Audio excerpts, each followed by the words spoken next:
Ranaghat SDO office ও আদালত চত্বরে উকিল ও মোহরিদের অস্থায়ী সেরেস্তা তুলে দেওয়ার আদেশের বিরুদ্ধে আইনজীবী ল ক্লার্কদের প্রতিবাদ বিক্ষোভ।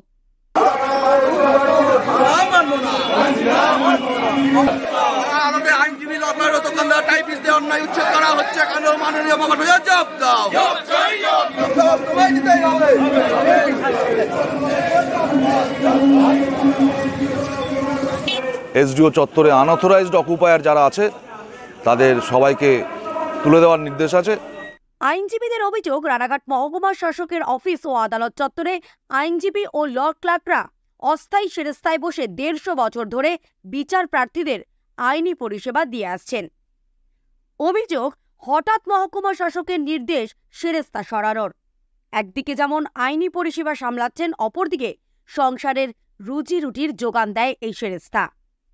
এমতো অবস্থায় সেরেস্তা সরানোর নির্দেশে কার্যত মাথায় আকাশ ভেঙে পড়ল আইনের কর্মীদের। আমাদের এখানে আইনজীবী ও ল ক্লার্ক, টাইপিস্ট বন্ধুরা, দোকানদাররা সকলে মিলে এখানে রুটি করে। প্রতিবাদে মঙ্গলবার এসডিও অফিসের সামনে আইনজীবী ও ল ক্লার্করা বিক্ষোভ দেখান। আদালত চত্বরে মিছিল করে স্লোগানের মাধ্যমে প্রতিবাদ জানান আইনজীবীরা।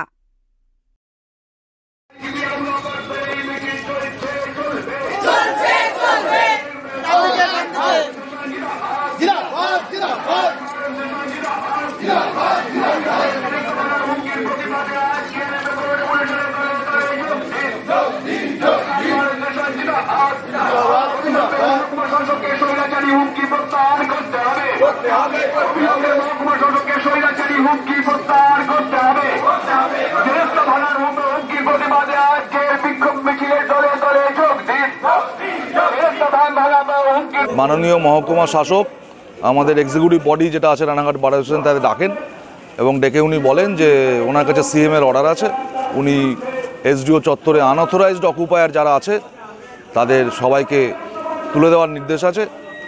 তার মধ্যে উকিলবাবু, মুড়িবাবু, যারা আমরা এখানে বিগত 150 বছরে আমাদের কোর্ট, 150 বছর ধরে আমরা এখানে বসে আইনি পেশা সংগঠিত করছি, কোর্টের কাজে সহযোগিতা করছি, সেই জায়গা থেকে উনি বলেন যে এটা 7 দিনের মধ্যে এটা তুলে দিতে হবে, ফাঁকা করে দিতে হবে, নাহলে উনি ফোর্স অ্যাপ্লাই করবেন। তখন আমরা তাকে বলি যে আপনি কি আমাদের জানাচ্ছেন না থ্রেট করছেন? তখন বললেন সিএম এর অর্ডার আছে। আপনার আমার অর্ডার দিন, আপনি লিখিত কি সিএম এর অর্ডার আছে জানান, আপনি নোটিশ করুন, আমরা মিটিং করব, আলোচনা করব, তারপরে আমরা আপনাকে জানাবো। কিন্তু ওনার যে বক্তব্য, যে স্বৈরাচারী বক্তব্য, যে আমরা 150 বছর ধরে এখানে উকিলবাবু, মুড়িবাবু, যাদের পরিবার সংসার এর উপর নির্ভরশীল, এখানে বসে আমরা বিগত 150 বছর ধরে কাজ করছি আইনিভাবে, এবং এখানে ল্যান্ডের ডিমার্কেশন আছে, অ্যাডমিনিস্ট্রেটিভ ল্যান্ড আছে, জুডিশিয়ারি ল্যান্ড আছে, সেখান থেকে কীভাবে কোনো রকম বাধাবিঘ্ন আমরা সৃষ্টি করছি না, কোনো রকম যাতায়াতের অসুবিধা হচ্ছে না, 150 বছর ধরে এসডিও কোর্ট চলছে, সেখানে কীভাবে উনি আমাদের আনঅথরাইজড অকুপায়ার বলছেন বা গড়িয়াহাটের হকারদের সাথে আমাদের তুলনা করছেন, আমরা বিস্মিত হয়ে গেলাম। সেই জায়গা থেকে দাঁড়িয়ে আজকে আমরা বারের মিটিং করে সিদ্ধান্ত নিয়েছি যে আমাদের লাগাতার আন্দোলন চলবে।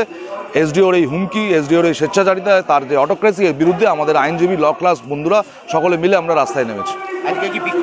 আজকে বিক্ষোভ সমাবেশ চলছে এসডিও দপ্তরের সামনে, মাইকিং করছি, স্লোগান করছি, সমস্ত লয়ার, ল ক্লার্করা আছে, সকলে মিলেই আমরা এর প্রতিবাদ জানাচ্ছি। এবং আগামী দিনে এই যে ঘটনা যদি ঘটে, বেআইনিভাবে যদি উনি কোনো ঘটনা ঘটাতে চান রাতের অন্ধকারে, তার পরিণতি খুব খারাপ হবে এবং সেক্ষেত্রে আরও দীর্ঘতর আন্দোলনের ক্ষেত্রে আমরা এগিয়ে যাব।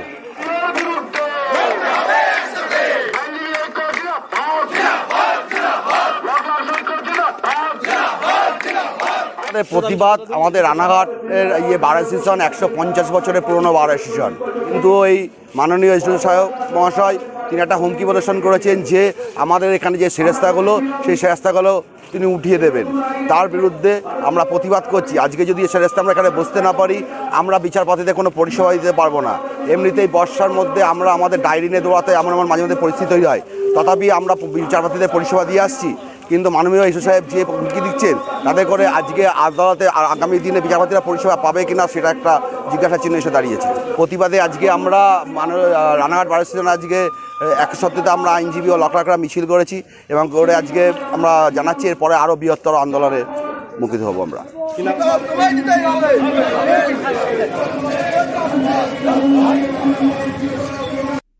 ব্যুরো রিপোর্ট, বর্তমান ভারত।